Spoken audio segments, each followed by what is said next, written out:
Cet après-midi, on a le plaisir d'accueillir Muriel Faure, donc présidente de la commission Solutions Innovation Technologique de l'AFG et membre du collège de l'AMF. Bonjour à tous. J'ai le challenge de vous tenir éveillés pendant un quart d'heure, puisque voilà, c'est le créneau mortel, donc j'espère que vous avez pris un café. Merci au Pôle Finance Innovation. Pôle Finance Innovation, dont en tant qu'AFG, j'interviens, je fais partie et je vois tout ce qui fait, toute la dynamique qu'ils font sur l'écosystème français de l'innovation en finance. Et c'est énorme. Et donc, je pense qu'il faut toujours les soutenir. Jean-Pierre Grimaud le disait. Et merci à SLAM, parce que voilà, je trouve que nous sommes très très bien reçus par Swiss Life Asset Management. Je suis aussi ravie de voir les fintechs qui ont été invités, qui participent à cette conférence. Je suis très ravie de les voir parce que il y a peut-être les 3/4 de ces fintechs qui sont venus se présenter auprès de la commission innovation technologique de l'AFG. Et si elles sont venues se présenter, c'est qu'elles ont eu une présélection faite par Thomas Valli, avec qui je travaille avec beaucoup de plaisir depuis pas mal d'années sur ces sujets-là. Donc voilà, je suis ravie de les suivre, de voir leur évolution. Et pour celles qui ne sont pas venues se présenter à l'AFG et qui n'étaient pas dans notre radar, voilà, je suis là, Thomas Valli est là, donc n'hésitez pas à venir nous solliciter. Peut-être un mot sur la commission innovation technologique. Nous avons été créés il y a 2 ans. Alors, avant, ça s'appelait de noms différents, mais l'activité d'innovation au sein de l'AFG a démarré il y a plus de 5 ans. Et il y a 2 ans, l'AFG a décidé, donc AFG, l'association qui regroupe les sociétés de gestion et des membres correspondants comme des avocats, des fintechs, des consultants, a décidé de donner vraiment une plus grande ampleur à cette activité. Et nous avons créé une commission qui regroupe toutes les plus grosses sociétés gestion, les patrons digital officers, les patrons de la transformation digitale, des CEO, et nous avons des acteurs qui représentent les différents métiers en termes de gestion d'actifs. Donc je suis très très fière de la composition et de l'implication des membres de la commission. Nous avons 2 comités, parce que quand on parle d'innovation, il faut voir 2 aspects. Il faut voir les aspects réglementaires, et j'ai le plaisir de voir Jérémy Vulquiez, qui est directeur juridique de la Française, qui préside le comité évolution réglementaire. Et il faut voir la partie solutions digitales opérationnelles, et c'est dans ce cadre-là qu'on reçoit beaucoup de fintech. Et les 2 se nourrissent mutuellement, parce qu'il est très important d'avoir les compétences technologiques pour comprendre ou pour suggérer ces nouveaux textes. On a énormément travaillé sur les nouveaux textes, sur les cryptos, sur les PSAN en France, et maintenant régime pilote et MiCA, je vais revenir là-dessus. Et aussi pour comprendre dans ce que les juristes, les régulateurs vont écrire, notamment sur l'IA. Donc l'IA éthique, est-ce que c'est possible, comment c'est possible, etc. Et tout ça, là je prends ma casquette AMF, mais c'est important, dans un souci de protéger l'investisseur, l'épargnant, et aussi de sécuriser tout l'environnement. Un petit peu de pub pour l'AFG. Nous publions en septembre un document, un livre blanc sur lequel nous travaillons depuis 1 an et demi, qui est sur la digitalisation des sociétés de gestion. Et nous allons le faire de façon innovante, digitale, avec une conférence et avec des acteurs pour échanger avec les sociétés de gestion. Donc, je vais parler un petit peu de ce que l'on fait.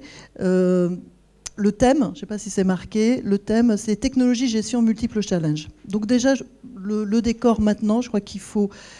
En France, on a tendance un petit peu à s'auto-flageller. Donc je crois qu'il faut dire qu'on a beaucoup d'atouts en France, ici, et je vais les rappeler. Le leadership, Donc nous avons quand même beaucoup d'innovations au niveau gestion, société de gestion. Nous avons, alors j'ai vu Amundi Technologies, donc 900 personnes, une véritable plateforme innovation au service des sociétés de gestion françaises, internationales, et qui concurrence Aladdin de BlackRock. Ce n'est pas rien. Nous avons, je ne sais pas si vous avez vu ça aussi récemment, la semaine dernière, Asset Studio.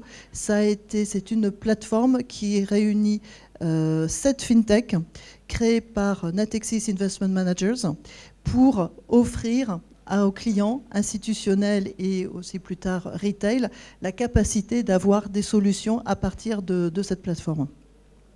Nous avons aussi Isness, donc j'ai vu Christophe Lepitre et Jean-Pierre Grimond en a touché un mot. Isness a été créé par 6 sociétés de gestion au démarrage. Et OFI-AM a été un acteur très important dans la création de cette société, Isness, société qui permet la distribution de parts de fonds sur la blockchain. Je citerai des choses que vous connaissez peut-être un petit peu moins. Sur les cryptos, c'est en France qu'il y a eu les premiers fonds en crypto. 2017, Tobam a créé un premier fonds avec du Bitcoin. Napoléon AM, vous les avez entendus ce matin, a créé un premier fonds agréé. Donc je ne vais pas passer sur ces subtilités réglementaires avec du Bitcoin. Il a mentionné réplication du Bitcoin avec les futurs. Et plus récemment, en 2021, Melanion, société de gestion, qui a créé le premier ETF listé sur Euronext, qui réplique le comportement du Bitcoin. Dedans, il y a des actions de sociétés cotées, mais la façon dont l'allocation est faite réplique le comportement du Bitcoin. Pôle Finance Innovation avec Truffle ont publié récemment, vous trouvez ça sur Internet, le top 100 des fintech. Dans le top 100 des fintech, il y a Adina, qui va parler tout à l'heure, donc Active Asset Management. Il y a une société de gestion, Yomoni, et il y a beaucoup de fintech. Certaines sont ici. Il y a des fintech importantes, internationales qu'il faut mentionner, Ledger, Shift. Je voudrais parler, c'est pas une fintech, mais c'est important de la mentionner parce qu'ils font un rôle d'évangélisation très important, c'est Forge, de Société Générale, qui a été agréé PSAN par l'AMF en début d'année. Je voulais aussi vous mentionner dans les talents que nous avons, dans les atouts que nous avons, c'est les talents. Énormément de talents, énormément de compétences technologiques, développement, et aussi l'envie d'entreprendre. Donc tout ça doit être mentionné. Et dernier point aussi, ça a été dit, mais il faut le répéter, les pouvoirs publics. Les pouvoirs publics, l'AMF, ça a été dit, la Banque de France, même si la Banque de France est un peu tiraillée, le Trésor, ils sont compétents sur ces sujets-là, ils sont pragmatiques et parfois ils veulent qu'on puisse aller plus vite avec des projets qu'ils vont regarder. Et toutes les fintech, je ne sais pas si d'entre vous ont été reçus par l'AMF, eh bien vous avez dû apprécier ça, cette bienveillance déjà, cette pédagogie et puis cette volonté de comprendre et d'aider. Je vais passer un petit peu sur nos atouts. Il y a quand même des... Ah oui, dernière chose que je voulais mentionner aussi, c'est beaucoup de travail de place, et je participe à beaucoup de ces travaux.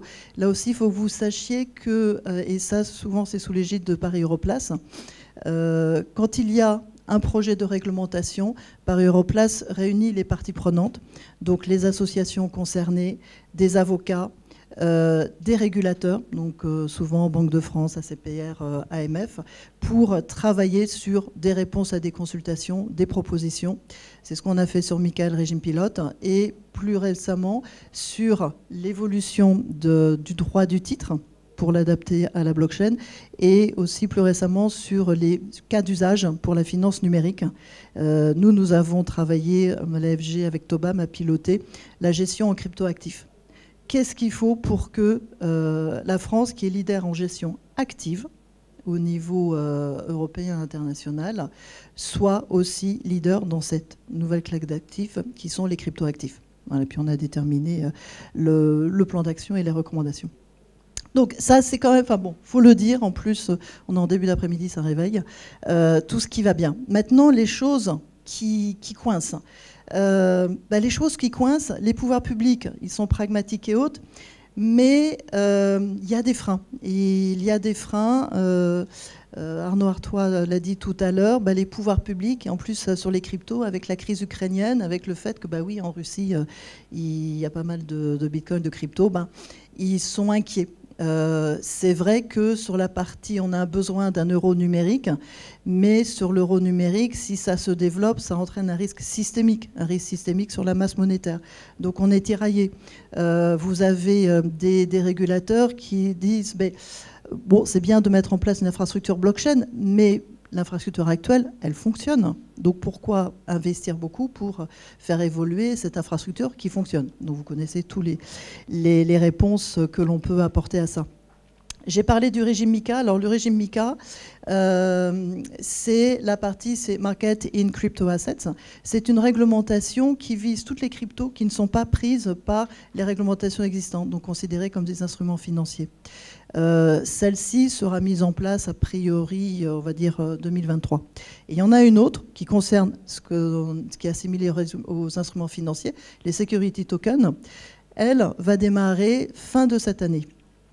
Et là-dessus, il va y avoir des régimes d'exemption pour des projets, et des projets, ce qu'on appelle dépositaires sur la DLT, des projets places de marché sur la DLT, et pour voir qu'est-ce qui coince avec l'utilisation de la blockchain, et pour, au bout de 3 ans, travailler sur la modification des textes pour l'adapter à la blockchain. Et au bout de 6 ans, à ce moment-là, les textes réglementaires, UCITS, MiFID, etc., auront évolué.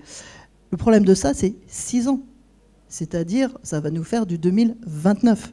Et pour vous qui êtes FinTech et qui travaillez en une année, vous faites 3 années, le monde sera complètement différent en 2029. Donc ça, c'est quand même un frein important. L'autre chose, c'est faire en sorte que nos talents restent en France. Ça, c'est un sujet aussi important. Ce que j'observe, c'est que si on a été les premiers, avec la loi Pacte, à parler et à mettre les cryptos, si on a été les premiers à réguler avec PSAN, et ça c'est bien puisque dans MiCA, il y a beaucoup de choses, il y a beaucoup de copier-coller, donc ça c'est une très bonne chose, du règlement PSAN. Ce que j'observe, c'est que le Luxembourg, là, est en train d'avancer très vite, et ils avancent vraiment en meute. Je trouve dommage que la première cotation de security token se passe sur la bourse de Luxembourg. Voilà. J'aurais aimé que ça se passe sur Euronext. L'Angleterre a gelé pendant 1 an tous les sujets, un petit peu les projets crypto.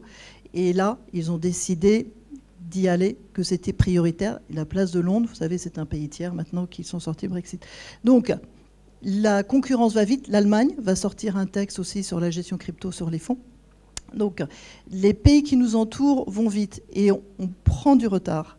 Et on prend du retard parce que les planètes des parties prenantes ne sont pas complètement alignées. Et tant qu'elles ne seront pas complètement alignées, on ne pourra pas avoir vraiment un large développement de cette activité. Et c'est dommage parce que, comme je disais en début de mon intervention, nous avons tout pour le faire, pour y arriver. Donc, comment faire pour que ça se passe? Et vous savez aussi que c'est pas aligné. C'est quand même dommage que vous ayez des entrepreneurs français qui aillent s'installer en Suisse. Là-dessus, on a exactement. Alors, pour aller très vite, en conclusion, qu'est-ce que je vais dire sur les challenges? En conclusion, pour vous, les fintech, le point important, c'est il faut comprendre, connaître la réglementation. C'est important. Et là, l'AFG peut vous aider. Le deuxième point important, c'est vos clients qui sont dans le monde financier, surtout les sociétés de gestion, elles appliquent ce qu'elles recommandent dans leurs investissements, elles appliquent les règles RSE, donc environnement. Donc dans vos solutions, pensez sobriété numérique. Parce que de plus en plus, dans le choix des solutions, on sera amené à prendre une solution qui est moins énergivore qu'une solution plus énergivore. Pour les sociétés de gestion, Et je finis là-dessus. Il est important d'avoir une stratégie, une organisation de partenariat avec les fintechs et y mettre les moyens. L'autre chose aussi, dans un projet de digitalisation, la partie capital humain et gestion du capital humain est aussi importante et le budget qu'on y met est aussi important que le budget qu'on met sur la partie technologique.